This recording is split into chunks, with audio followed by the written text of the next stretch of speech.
यहाँ भगवद गीता के अध्याय 1 अर्जुन विषाद योग के श्लोक 36 से 47 तक का विवरण और उनका अर्थ प्रस्तुत है। पिछले पार्ट में हमने श्लोक 26 से श्लोक 35 तक सुनाया था और आज हम आपको श्लोक 36 से 47 तक सुनाएंगे। चलिए शुरू करते हैं। जय श्री कृष्ण दोस्तों। श्लोक 36 पापने वा श्रेयदस्मान् हत्वैतानात्म बांधवान् तस्मान्नार्हा वयं हन्तु धार्तराष्ट्रान् स्वबांधवान्। अर्जुन श्री कृष्ण से कह रहे हैं, यदि हम अपने स्वजन बंधुओं का वध करते हैं तो हमें केवल पाप ही प्राप्त होगा। इसलिए हमें अपने स्वजनों को, जो कौरवों की सेना में हैं, मारना उचित नहीं है। जो लोभ के वश में होकर न तो कुल के विनाश में दोष देखते हैं और न मित्रों के साथ विश्वासघात में पाप समझते हैं, उन्हें देखकर भी हम जो पाप को समझते हैं ऐसे कार्य क्यों करें। कुल के नाश से कुल के शाश्वत धर्म नष्ट हो जाते हैं और धर्म नष्ट होने से पूरा कुल अधर्म में लिप्त हो जाता है। श्लोक 40 अधर्माभिद्वात् कृष्ण प्रदुष्यन्ति कुलस्त्रियः स्त्रीषु दुष्टासु वाष्णे जायते वर्णसंकरः।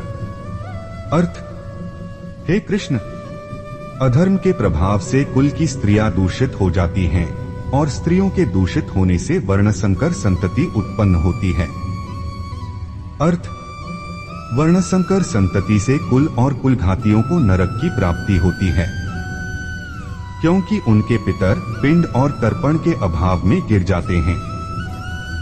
अर्थ, इन वर्णसंकर उत्पन्न करने वाले दोषों से कुलघातियों के कुल धर्म और जाति धर्म नष्ट हो जाते हैं।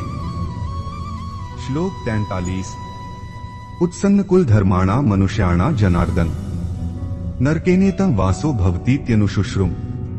अर्थ, हे जनार्दन, जिनका कुल धर्म नष्ट हो गया है ऐसे मनुष्यों को अनिश्चित काल तक नरक में रहना पड़ता है, ऐसा हमने सुना है।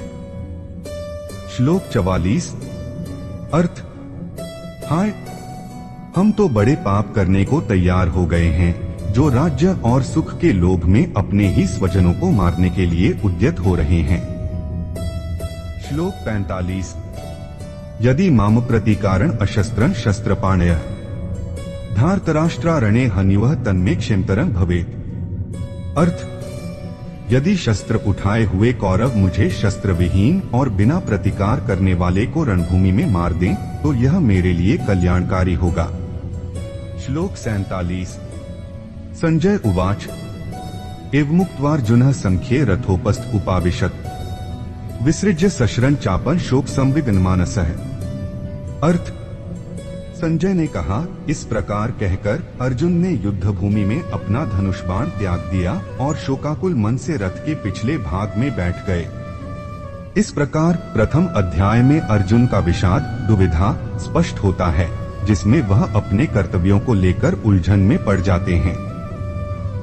इसी तरह से अर्जुन को दुविधा को स्पष्ट करते हुए यह पाठ के साथ साथ ये श्रीमद् भागवत गीता का पहला अध्याय समाप्त होता है। दोस्तों चलिए मिलते अगले अध्याय 2 में, तब तक के लिए जय श्री कृष्ण दोस्तों।